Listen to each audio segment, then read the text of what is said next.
Люди стають старшими, та чи стають вони мудрішими? Чи є взагалі культ молодості? Чи все це просто природні процеси, на які ми не впливаємо? Сьогодні говоримо про це. Чому культ молодості?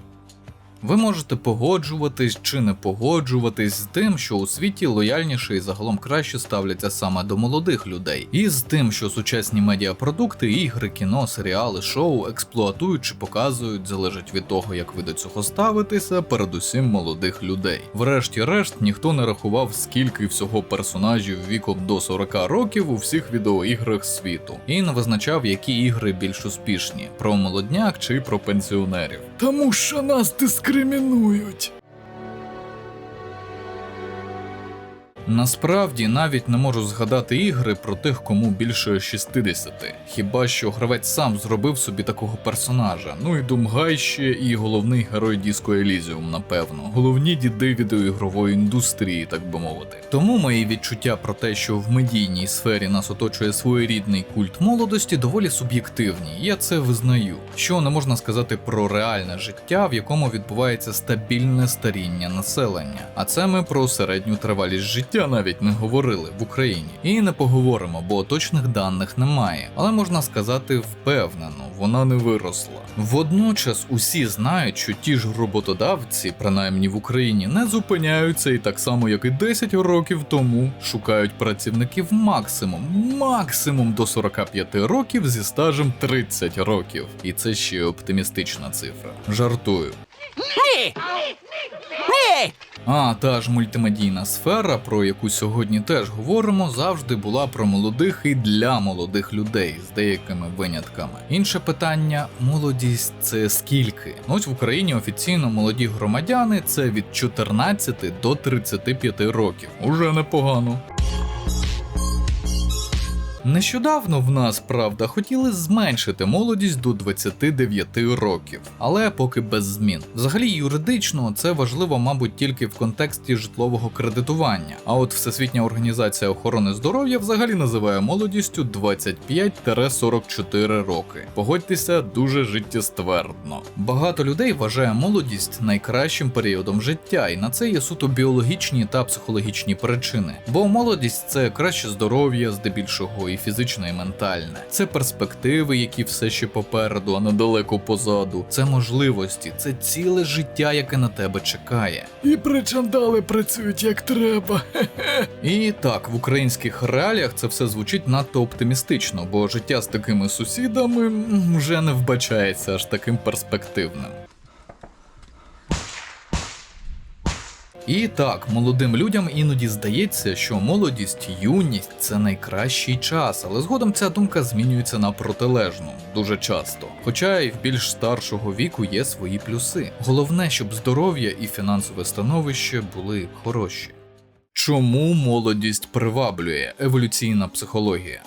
Взагалі тут можна було б лише згадати думку, яка превалює в еволюційній психології, про те, що от чоловікам подобаються молоді жінки, бо ми все-таки біологічний вид. Примати, які хоч у дечому піднялися над своїми далекими родичами з інших біологічних видів, але точно не у всьому. І ставлення до зовнішності не виняток. Еволюційні психологи вважають, що чоловіки цінують і шукають у жінках такі риси, як молодість, експресивність, бадьорість, симетричність рис обличчя і тіла, ознаки фертильності, здатності виносити і народити здорове потомство, чиста шкіра, гарне волосся, певні пропорції, бо саме це все вказує на репродуктивну здатність жінки. Жінки зі свого боку так само цінують симетричність рис тіла, виражену маскулінність в обличчі і тілі чоловіка. Хоча в нашому сучасному світі люди навчилися контролювати себе, свої емоції, деякі живуть у моногамних стосунках чи серійно моногамних. Уже створили процедуру штучного запліднення, навчилися лікувати безпліддя. Середній вік матерів, які народжують першу дитину, так само збільшився в деяких країнах, а хтось взагалі child-free. Однак якась наша частина все одно залишається первісною, і люди цінують ці якості, навіть якщо ніякого репродуктивного процесу не планують. Ну, це якщо вірити еволюційній психології, звісно. Бо там є свої проблеми. Банально, деякі гіпотези про те, як ми розвивалися, як адаптувалися і стали тими, ким є, важко перевірити. Люди тільки писати почали за кілька тисячоліть до нашої ери. А еволюційна психологія прагне пояснити поведінку людини, її предків навіть задовго до цього часу і провести паралелі з тим, ким є люди як біологічний вид сьогодні, з погляду психології. Проблема навіть не в еволюційній психології як такій, це класний напрям, а в тому, як деякі речі звідти інколи інтерпретують популяризатори, не психологи, не науковці, намагаючись зробити ці знання доступними і популярними. Наприклад, традиційно вважалося, що в давнину чоловіки були мисливцями, а жінки доглядали за печерою і ростили дітей, займалися збиранням. Такі собі гендерні ролі. І маю сказати, це логічно, але зараз є велика кількість даних про те, що взагалі не всі жінки сиділи в печерах чи були збирачами. Натомість вони так само полювали, при тому це стосується різних племен і культур, і корінного населення Америки, і європейських племен, і більш пізніх сучасних народів, айнів, наприклад. Чи навіть тих племен, які ведуть схожий спосіб життя прямо зараз. Їх небагато, але вони є. Звичайно, ми ніколи не дізнаємося точно, який відсоток жінок полював, чи як саме вони полювали, які стратегії полювання використовували. Але сьогодні антропологи кажуть про те, що все було не так просто, як нам намагаються нав'язати вже більше 50 років. З іншого боку, коли з людьми щось було просто. Тому припущення про те, що винятково чоловіки прямо еволюціонували як мисливці, поки залишається припущенням, або грубим спрощенням. Але це просто приклад того, що не всі теорії обов'язково відповідають дійсності, особливо якщо ця дійсність відбувалася десятки тисяч років тому. Щось схоже з війнами та участю в них жінок. Дехто стверджував, що жінки взагалі не воювали, або вони відігравали виключно допоміжні ролі, що знов-таки спростував у відео про Сеною. Але людей було мало, чоловіки вмирали від тих самих війн, тому жінки теж брали до рук зброю. Ближче до нашої теми. Про те, чому чоловікам подобаються жінки молодші, уже сказали. Грубо кажучи, молодість дорівнює фертильність. Молоді люди роблять дітей, старі піклуються про внуків. Чекаю, що хтось напише, що я ейджист і сексист, тому кажу зразу, маю на увазі і жінок, і чоловіків, і небінарних особистостей. І нагадую, що на дітей впливає не тільки вік матері, а й вік батька, і що донедавна в нас не було репродуктивної медицини.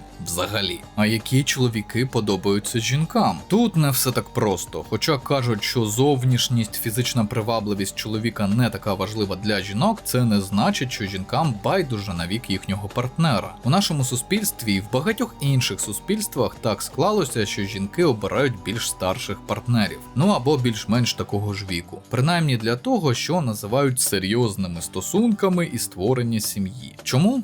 Через більшу надійність, забезпеченість, досвідченість і через більш лояльне сприйняття суспільства. Бо є стереотип, що старший чоловік загалом це нормально. А ось коли в парі старша жінка, це вже наше суспільство дивує. Звісно, кажу про різницю у віці більше 5 років. Нещодавно провели невелике дослідження, в якому виявили, що жінки, так само як і чоловіки, віддають перевагу тим, хто молодше. Що ж це коїться, запитаєте ви? Насправді нічого нового. Про саме дослідження. Звісно, це невелике дослідження, його проводили в США, в ньому брали участь трохи більше 6 тисяч чоловіків і жінок, яких відправили на швидкі побачення, а потім вони оцінювали, хто їм більше сподобався. І чоловіки, і жінки вказують на те, що їм подобаються молодші партнери, незважаючи навіть на ті верхні та нижні вікові межі, які вони встановили перед побаченнями. І, звичайно, це про романтичні стосунки, а не більш довготривалі. Така тенденція здивувала дослідників, оскільки за статистикою у всіх країнах у гетеросексуальних парах різного віку жінка молодша чоловіка. Відрізняється лише те, наскільки років у середньому молодша, на рік, 2 чи 4. Хоча у деяких країнах є тенденція на те, що різниця у віці зменшується. Звісно, декілька досліджень точно не доводять те, що жінкам, як і чоловікам, подобаються більш молоді партнери. Але якщо це все-таки правда, то тут кілька варіантів, чому ми не бачимо це більш масово. Перше,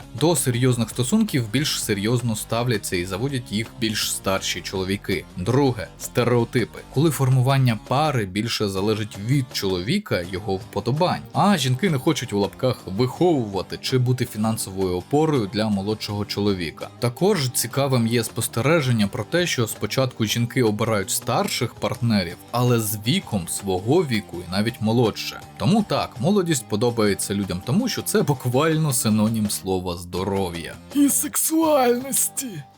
Як це проявляється у відеоіграх? Тут не обійдеться без вічної теми, а саме сексуалізації жінок, плюс уже менш актуальна тема деї. Нагадую, розшифровується як різноманіття, справедливість, інклюзія. Коли йдеться про ігри, чомусь найчастіше увагу акцентують саме на різноманітті у зовнішньому вигляді: колір шкіри, зачіски, різні фігури. Але ось персонажа діда чи персонажа 60 плюс років як протагоніста у AAA ігрі ніхто робити не хоче. Справжня дискримінація і неподобство. Що? Знов? Але от із інклюзією у самих відеоіграх не все так добре. Де персонажі із деменцією? Я не пойняв. Ну, воно і зрозуміло. Щоб показати такі особливості, треба дуже непогану історію, а з цим зараз проблеми. Тобто в іграх ми граємо все-таки за не старих персонажів із певними винятками неінклюзивних. Віслюче, поглянь на мене! Хто я, скажи? Справедливість у відеоігровій індустрії проявляється зокрема у тому, що всі можуть стати розробниками незалежно від статі чи походження. Це абсолютно логічно. Але навіщо такі жорсткі квоти, які компаніям просто необхідно заповнити, а то ай-яй-яй, постраждає репутація, бо хорошого спеціаліста по квоті не знайшли. Бо головне все-таки навички, а не особливості зовнішнього вигляду чи самоідентифікації. Втім, кажуть, що і це змінюється, і що навіть Google порізав квоти. У цьому немає нічого нового, оскільки коли щось вперто нав'язується, через ті самі репутаційні втрати чи срачі Нібіру допоможи в інтернеті, чи коли щось робиться тільки заради привілеїв, це не буде дуже ефективним. Так просто, усе, що їм було потрібно, це зміна влади в США, прямо відчувається щирість, принциповість і послідовність.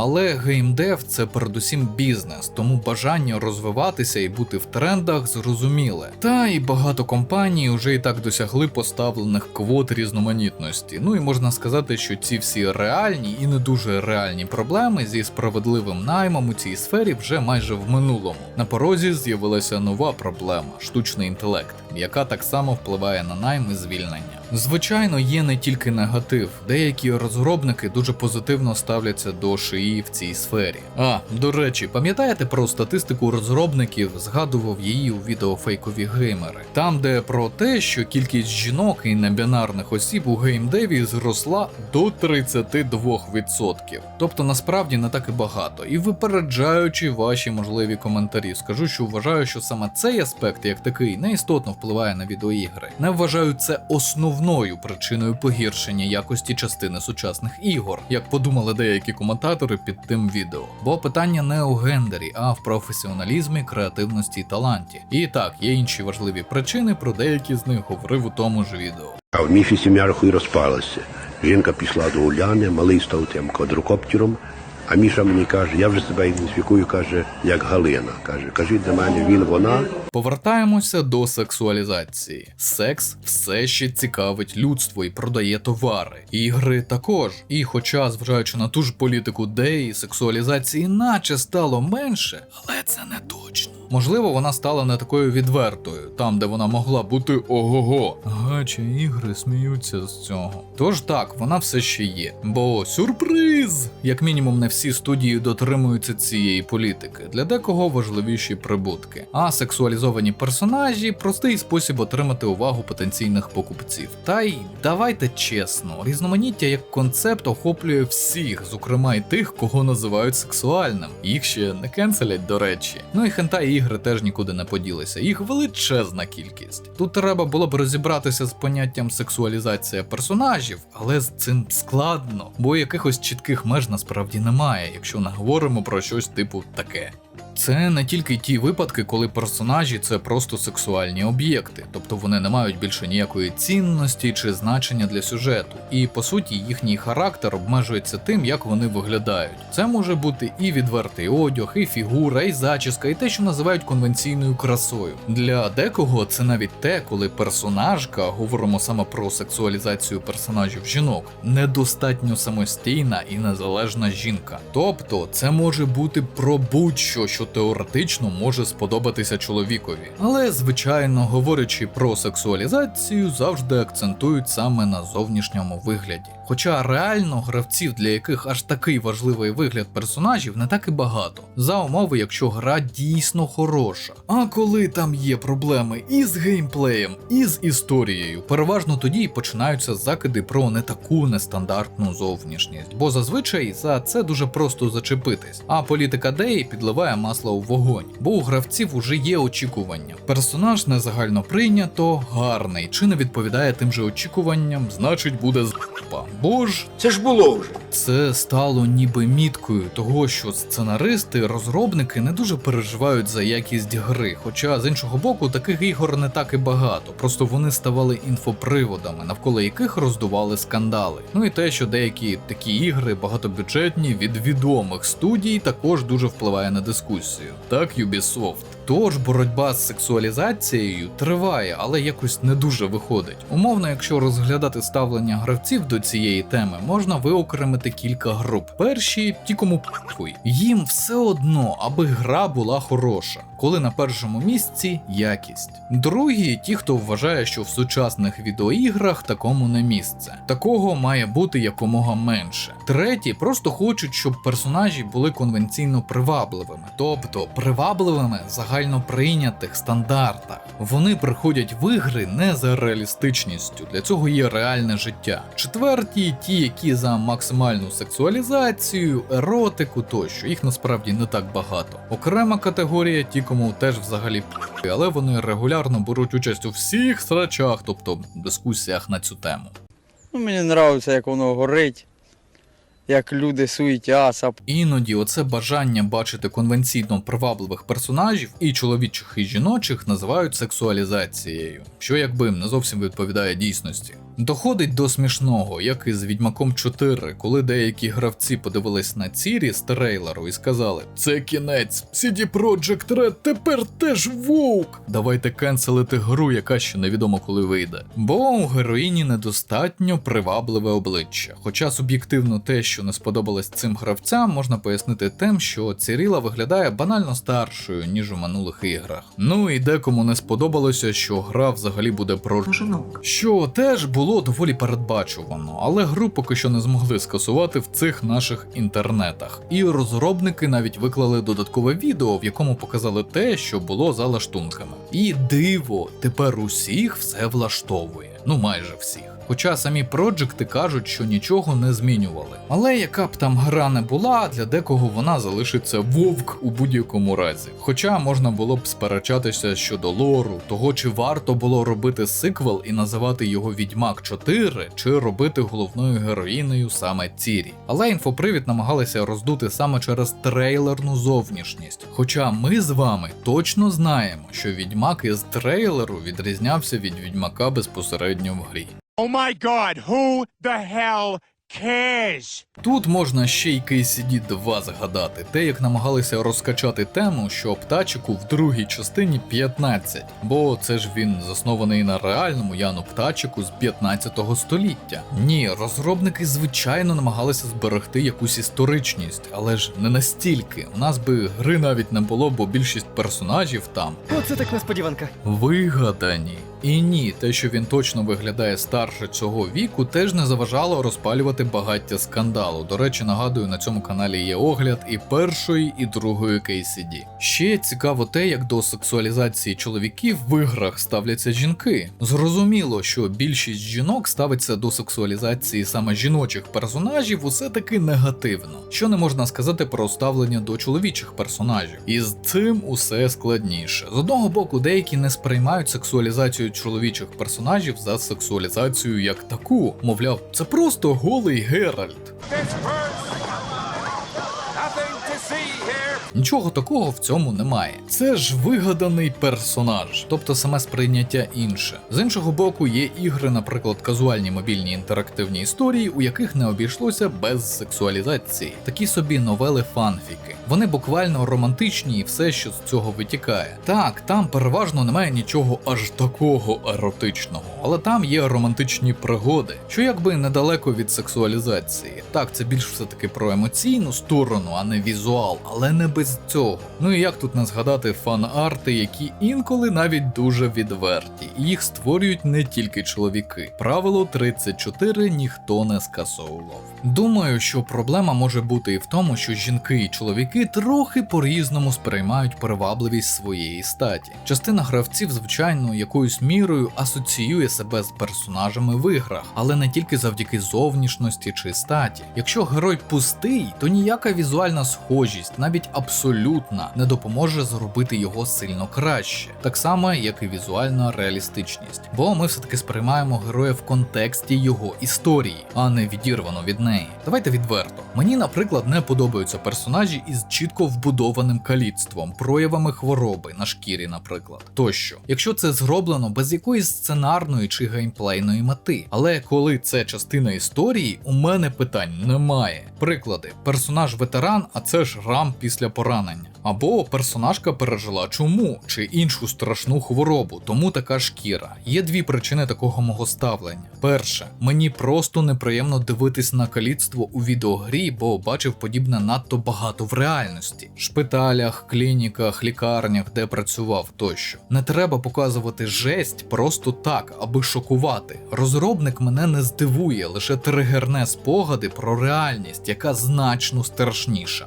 Друге, якісні твори навчили мене, що деталі зовнішності персонажа, які описують чи показують, важливі, мають якийсь сенс. В його чи її історії, бекграунді, старій чи новій мотивації, характері, поведінці тощо. Якщо щось показують, це має якесь пояснення. У минулому, теперішньому чи пізніше в історії, що це якось змінило життя персонажів, психіку, способи виживання, професійні навички тощо. Інакше це нагромадження деталей, які не мають причини і ні до чого не ведуть. До сексуалізації ставлюсь так само. Якщо мені показують персонажку чи персонажа, які аж сяють від здоров'я і підсвічують їхню конвенційну красу, очікую, що сценарій якось це пояснить, що вони будуть використовувати це, або це вплинуло на їхній характер, і тепер у них висока самооцінка, впевненість у собі. Можливо, навпаки, комплекси, чи вони уникають людей, які помічають тільки зовнішність тощо. Бо творці можуть зробити що завгодно. Вони не прив'язані до умовностей зовнішності в реальності. Ну, а що ж буває, коли сексуалізація у відеоіграх заходить надто далеко? Приклад, нещодавно видалена зі Steam гра, основний геймплей якої буквально зґвалтування жінок. Це не жарт, от вам новина.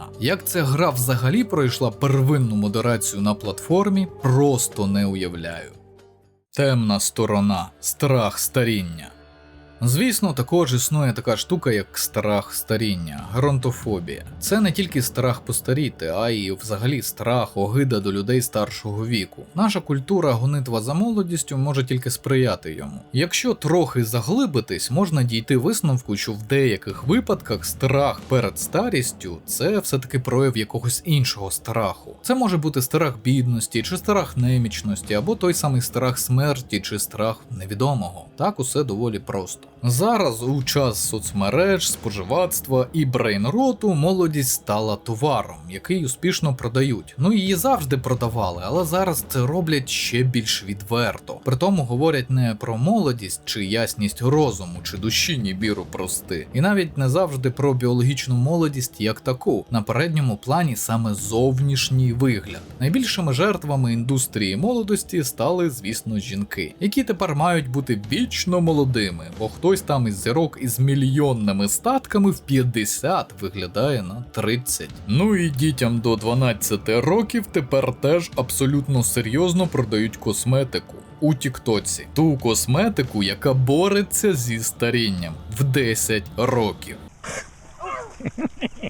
А чому ні? Людям, дітям подобається. Компаніям, які це виробляють і продають, теж. Сьогодні багато жінок бажають залишатися молодими, бо все навколо говорить про цінність саме молодої краси, що зберегти і повернути її реально і можливо. І частково це правда. Усі ми знаємо про існування тієї ж пластичної хірургії. Тільки це не має бути основною цінністю. Коли це нею стає, саме тоді починаються проблеми. У будь-якому разі себе не обдуриш. продаж. Доходить до того, що майстри маркетингу продають і популяризують уже не просто якесь там омолодження, а буквально поліровану картинку, образ, ілюзію, яка не має нічого спільного з реальністю. І хай це все б залишалося в соцмережах, але деякі люди обох статей у це вірять. Особливо юні і молоді. І потім вимагають щось подібне від себе або від тих, хто їх оточує. Насправді не зрозуміло, що гірше. І вимагають якоїсь ідеальності не у віртуальному просторі, а в реальному житті. Чоловікам, до речі, так само продають молодість, однак це більше саме про хорошу фізичну форму.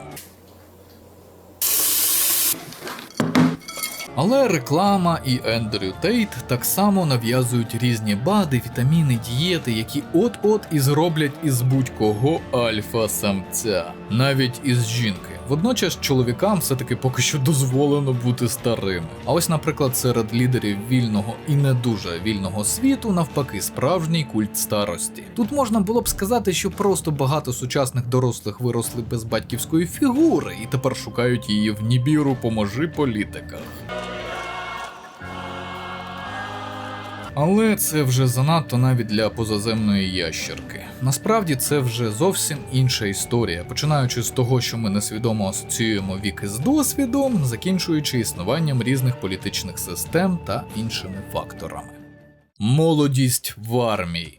Цю тему вкрай важко переоцінити. Кожен другий офіцер передпенсійного віку, з яким стикався, казав мантру. Мені б мої теперішні мізки і досвід 20 років тому, я б гори перевернув, легко став би генералом. Це, звісно, перебільшення, однак десь так в армії відчуває себе більшість людей наприкінці кар'єри. Якщо казати про контрактників, вони ж у минулому кадрові військові. Що ж насправді криється за цією фразою? Перше і, певно, найголовніше – неможливість зберегти здоров'я. Армія просто поглинає біологічну молодість, як у лангольєрах. Ті самі монстри, які поглинали час. Надмірні фізичні та інтелектуальні навантаження, відсутність адекватних відпусток, а коли вони є, можуть ще й дьоргати постійно. Режим сну, а що це взагалі таке? Гігантський список професійних захворювань, які вважаються нормою, тощо. Відчув це все на собі і зловив хвороби, яких би не було в цивільному житті, як і багато хто з моїх побратимів. При тому, тільки ти починаєш якось виповзати з цієї ями хворого і намагаєшся якось лікуватися, вибивати направлення в госпіталь, тебе починають клеймувати як такого, що прикидається. Всім погано, усі тягнуть лямку далі. Чому ти вирішив, що ти особливий? В армії, якщо ти вже туди потрапив, ти автоматично здоровий, навіть якщо обмежено придатний. Найбільш смішне в цьому, коли вже заслужиш довіру і репутацію у старших, більш досвідчених військових, вони за цигаркою з кавою розкажуть тобі, що пройшли плюс-мінус те саме і ненавидять той час і таке ставлення. На питання, чому вони продовжують традиції, які ненавидять, відповіді немає. Бо вони навіть не думають про такі питання. Просто так було завжди. Армія – школа життя, воїн повинен стійко витримувати всі тяготи служби, бла-бла-бла. Замкнене коло пи***ця. Друге. В армії досвід – це привілей. У звичайному житті молодого інтерна, стажера, новачка зазвичай навчають і підвищують навантаження згідно з посадовими обов'язками. В армії навантаження зразу, іноді його може виконати тільки досвідчений військовий аналогічної посади, інколи навіть більше. Усі розуміють, що цей військовослужбовець не впорається. Але роблять це, бо перше, перевірка зламається чи ні. Друге, щоб показати, що ти не термінатор і якщо треба, тебе завалять роботою. Третє, показати залежність від вищих військовослужбовців, закріпити тезу без колективу ти ніхто. Четверте, деякі старі військовослужбовці заздрять молодим через те, що вони вже не такі моторні і здорові, як вони, хоч це і не кажуть. Колись давно в перші місяці служби був здивований, що ніхто не хоче нікого навчати без прямої вказівки згори, чи якщо не налагоджені горизонтальні відносини, що якби суперечить самій концепції армії як колективу, де всі залежать одне від одного. на папері. Молодий в армії, той, хто ще не зламаний, той, хто не усвідомив, що однієї його енергії ніколи не вистачить, щоб бути бездоганним виконавцем. Досвід найважливіше, і ніякою енергійністю це не компенсуєш, а цей досвід практично вибиваєш, і нічого критичного, якихось таємних знань це не дає. Звичайна бюрократія, накопичення життєвих лайфхаків, щоб зменшити навантаження до оптимального для себе і свого здоров'я та задовільного для командування. Тобто не буде ніякого просвітлення, як у фільмах про кунг-фу, коли учень під керівництвом майстра проходить пекло тренувань, щоб робити круті трюки і битись із сильними ворогами. Третє. Молодість – це ресурс. Так все просто. Молодість в армії – це ресурси, які будуть використовувати всі, зокрема і ви самі. Можна переконувати себе та інших, що ви будете берегти здоров'я, енергію, молодість тощо. Однак, зрештою, якщо у вас є трохи емпатії, їбте далі, поки вистачає сил. Бо ті, хто поруч, не всі, а ті, кого ви поважаєте, роблять те саме. І якщо вони підставляють вам плече, жертвують своїм життям і здоров'ям, хто ви такий, щоб не робити для них те саме? Це не якийсь пафос, це буденне явище. Інакше вас банально буде загризати совість. Це одна із небагатьох штук в армії, яка дійсно дуже гарно працює. Розуміння, що оце ядро, кістяк людей, які жертвують своїм здоров'ям, це те, що не дає розвалитись армійській системі та й державі в цілому.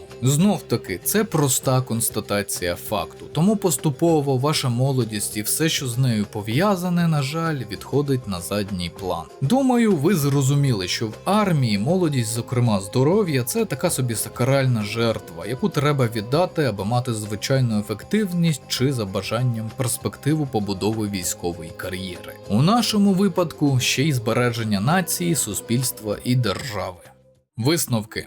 Звичайно, ще можна було б поговорити про інші явища, пов'язані з молодістю, здоров'ям і культами щодо них у суспільстві. Так можна дійти до тем, які YouTube не любить, як от девіації, п***лія. А таке YouTube дуже не любить, навіть якщо це просвітницька діяльність, направлена на попередження і зменшення проявів такої поведінки. Загалом і в старості є свої плюси, якби мода та інформаційний мейнстрім не намагалися довести всім протилежне. Жити чудово, у будь-якому віці. Молодість просто найяскравіший період, коли вже доступне все, що можна по закону, і ще вистачає сил та енергії для того, щоб цим всім насолоджуватися. А зрілість і старість дають змогу отримати цінний досвід, який, правда, не завжди і не всі використовують. І цей досвід вже переносить смак життя на інший рівень, дає змогу цінувати час. І ніякий культ чи суспільна думка не спроможні мене переконати в протилежному. Час неможливо зупинити. Так ефективно боротись з плином часу можна лише в Hades 2. Але навіть там це ще велике питання, хто кого ефективніше вбиває. Ви час або він вас. А на цьому будемо завершувати. Нагадую, у нас є Discord-сервер для платних підписників від $1, де періодично граємо в кооперативні ігри, спілкуємось на різні теми, від психології до IT. Доєднуйтеся. Канал вашої нібірянської ящерки можна підтримати за посиланнями в описі. На вибір 2 варіанти на ваш смак – Patreon і Buy Me a Coffee. Потім розрахуюся з вами класичними матеріалами про кризову і військову психологію з оглядами та розборами відеоігор, звичайно, українською. Нагадую, що всі патрони можуть поставити питання у коментарях під відео на платформах підтримки та в особистих повідомленнях. Ці питання обов'язково побачу і відповім у межах своєї компетенції. А ці поважні пані та пани вже підтримали канал. Шана та дяка. Особлива подяка. Янголи-охоронці, Володимир Іващенко, Колор, Генерали, Тайрет CISO, Олександр Філоненко, Дмитро, Грінго, Сергій Білов, Комбриги, Акмаль Бафуєв, Микола Швед, Олександр Спрат, VCR, Борис Ромбульт, Саша Слюсаренко, полковники, Форфан, Алекс Вовченко, Олександр, Антон Доценко, Броукен Паладін, Каптан Хофман, Дарт Некіт, Дмитро Шевченко, Ексвайлер, Фануїл Шепард, Гігілес, Локсеро, НГ Арістарх, Найхткрек, Айві, Олександр Гончарук, Паразитікс, Пріма, Сер, Терон 9941, Вася 96, Вед Тейт, Ukrainian Smuggler, Ксеноморф Принцес, Андрій Ворон, Андрій Дичок, Артем Тімченко, Богдан Старовойт, Володимир Шевченко, Дмитро Куліш, Кліщ, Іван Чижишин, Ігор Тоцький, Граніт, Консортов Кадара, волонтери Олексій Антоненко, Андрій Орел, Арс Тім, Барра, Богдан Цюпрюк, Капустін, Клерк, Девіл Дарксайдер, Ервін, Флешкілер, Фукват, Хантеріан, Логан, Сметкузя, Менсон, Містер Кроу, Олексій Южків, Рікі, Роман Литвиненко, Рокс Ейха, Сергій Нікітін, Сергій Хакон, Скавен, Віталій Дзюба, Владислав Афонін, Юрій Демон 4, Артем Гринько, Желеха, Лев Кропивницький, Олексій Цабій, Святослав Жеребний, Ярослав, Іванна Баглай. Підтримуйте україномовний YouTube. Вірте в ЗСУ. Все буде Україна.